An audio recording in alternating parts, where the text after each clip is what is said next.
My self Rajendra Sharma. आज हम जो अभिक्रिया का वेग है वो किसी भी रासायनिक अभिक्रिया में जो भाग लेने वाला रिएक्टेंट है उस पर कितनी उसकी निर्भरता होती है उसके बारे में डिस्कशन करेंगे।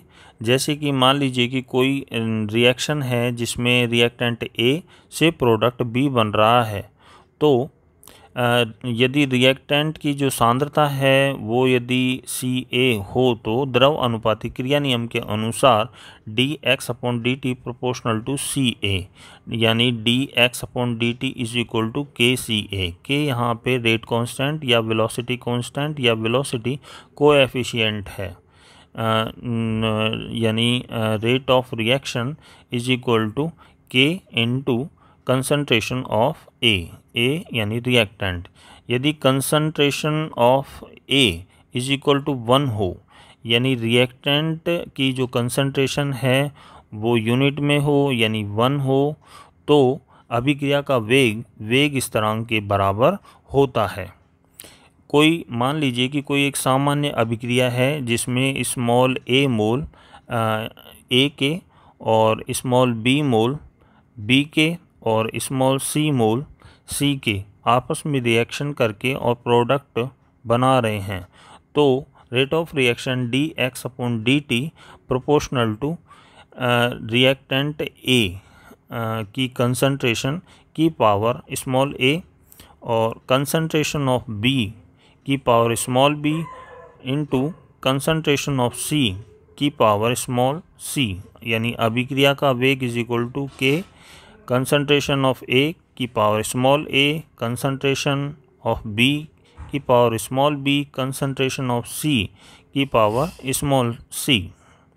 यानी कोई एक रासायनिक या केमिकल रिएक्शन है उसमें कितने मोल रिएक्टेंट के भाग ले रहे हैं जिससे प्रोडक्ट बन रहा है, उन मोलों की जो संख्या है उसी को हम कंसंट्रेशन की पावर में लिख सकते हैं। मान लीजिए कि कंसंट्रेशन ऑफ रिएक्टेंट को हम यूनिट में लें, यानी कंसंट्रेशन ऑफ रिएक्टेंट यदि 1 मोल पर लीटर हो, तो अभिक्रिया का जो वेग है वो अभिक्रिया का जो वेग है वो वेग स्थिरांक के बराबर होता है। उसे हम विशिष्ट अभिक्रिया वेग कहते हैं। अब यदि अभिक्रिया का जो वेग है उसकी यूनिट को देखें तो अभिक्रिया का वेग dx/dt यानी dc/dt, यानी dc क्या है, सांद्रता में परिवर्तन, और dt क्या है, परिवर्तन में लगने वाला समय। तो सांद्रता क्या होती है, मोल पर लीटर, यानी 1 लीटर में कितने मोल है वही उसकी सांद्रता हो गई। और जो समय है उसे हम सेकंड में ले सकते हैं, मिनट में ले सकते हैं। तो यानी जो अभिक्रिया का वेग है यानी रेट ऑफ रिएक्शन है उसकी जो यूनिट होगी वो मोल पर लीटर पर सेकंड या मोल पर लीटर पर मिनट ले सकते हैं। अब अभिक्रिया का वेग मोल पर लीटर पर सेकंड है इज इक्वल टू K, और कंसंट्रेशन ऑफ रिएक्टेंट उस कंसंट्रेशन क्या है, मोल पर लीटर और की पावर x। यदि हम इसे आगे सॉल्व करें तो 1/K is equal to mole की power x upon mole into litre upon litre की पावर x इंटू सेकेंड। तो यानी K यानी rate constant is equal to mole की पावर 1 - x, लीटर की पावर x - 1 और इंटू पर सेकेंड। अब हम ऑर्डर ऑफ रिएक्शन यानी अभिक्रिया की कोटि के बारे में करें डिस्कशन। तो अभिक्रिया की कोटि जो है वो एक एक्सपेरिमेंटल वैल्यू है। अभिक्रिया की जो किसी भी रासायनिक अभिक्रिया की कोटि उस अभिक्रिया के लिए प्रयोग द्वारा निर्धारित वेग समीकरण में सांद्रता पदों के घातांकों के योग के बराबर होती है। यानी अभिक्रिया की जो गति है वो रिएक्टेंट की कंसंट्रेशन में चेंज करने पर कितनी बदलती है उसके आधार पर हम अभिक्रिया की कोटि को निर्धारित करते हैं। अभिक्रिया की जो कोटि है वो एक प्रायोगिक राशि है, यानी उसे हम प्रैक्टिकल के द्वारा निर्धारित कर सकते हैं। अभिक्रिया की जो कोटि है वो पूर्णांक, भिन्न यानी फ्रैक्शन या शून्य भी हो सकती है। शून्य कैसे हो सकती है? यदि अभिक्रिया जो है उसकी का जो रिएक्टेंट है उसकी सांद्रता को बढ़ाने पर या घटाने पर उस अभिक्रिया का वेग प्रभावित नहीं होता, न बढ़ता है न घटता है, तो उस अभिक्रिया का जो कोटि है वो शून्य होगी। और यदि मान लीजिए कि अभिक्रिया में जो अभिकारक है उसकी सांद्रता को डबल कर दिया जाए तो अभिक्रिया का वेग यदि डबल हो जाता है तो अभिक्रिया की कोटि 1 हो जाएगी। और यदि मान लीजिए कि अभिकारक की सांद्रता को डबल करने पर अभिक्रिया का जो वेग है वो 50% ही बढ़ता है या 70% बढ़ता है तो उस अभिक्रिया की कोटि फ्रैक्शन में आएगी। अब हम मॉलिक्यूलरिटी ऑफ रिएक्शन के बारे में डिस्कशन करें तो कोई स्पेसिफिक संतुलित रासायनिक अभिक्रिया में भाग लेने वाले अणु या परमाणु या मूलकों की कुल संख्या अणुसंख्यता कहलाती है। यानी उस जो रासायनिक या केमिकल रिएक्शन है उसको हम संतुलित करके लिखें तो उसमें रिएक्टेंट के कितने कितने मोल काम आ रहे हैं, कितने उस अभिक्रिया में भाग ले रहे हैं, कितने रिएक्टेंट के कितने मोल भाग ले रहे हैं, उनको जोड़ने पर हम मॉलिक्यूलरिटी ऑफ रिएक्शन या अणुसंख्यता, उस अभिक्रिया की अणुसंख्यता ज्ञात कर सकते हैं।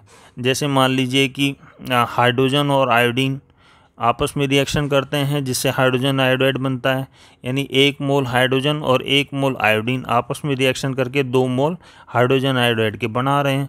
तो यानी 1 मोल हाइड्रोजन का और 1 मोल आयोडीन का, तो 1 मोल काम आ रहा है, यानी दोनों को जोड़ने पर 2 आएंगे, यानी अणुसंख्यता 2 होगी।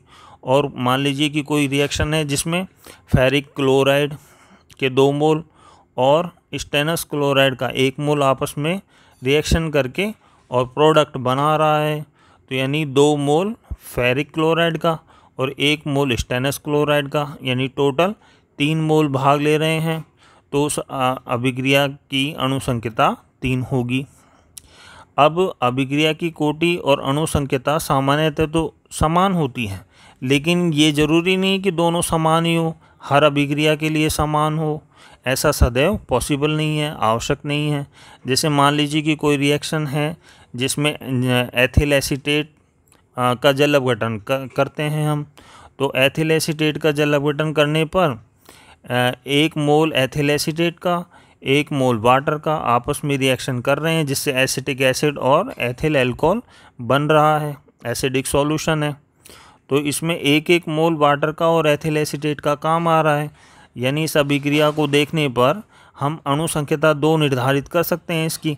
लेकिन यदि हम वाटर की कंसंट्रेशन या सॉल्यूशन की तनुता को यदि बढ़ाएं तो अभिक्रिया का जो वेग है वो नहीं बढ़ता। इसका मतलब वाटर की सांद्रता या उसका तनुकरण, सॉल्यूशन का तनुकरण या डाइल्यूशन करें तो अभिक्रिया नहीं बढ़ती, यानी वाटर यानी जो रिएक्टेंट वाटर है उसकी मात्रा को बढ़ाने घटाने पर अभिक्रिया का वेग प्रभावित नहीं होता।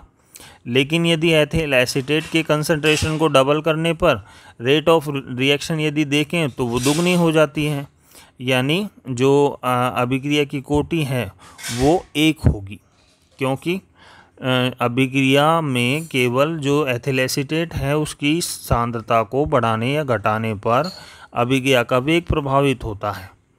उसका रीज़न है कि जल जो है वो बहुतायत में इस अभिक्रिया में, जिसके कारण जल से प्रभावित यह है, इस अभिक्रिया का वेग प्रभावित नहीं होता है। इस तरह की जो अभिक्रिया है उसे हम सूडो यूनिमोलिकुलर अभिक्रिया कहते हैं, क्योंकि इस अभिक्रिया की जो कोटि है वो 1 है, लेकिन अणुसंख्यता जो है वो 2 है।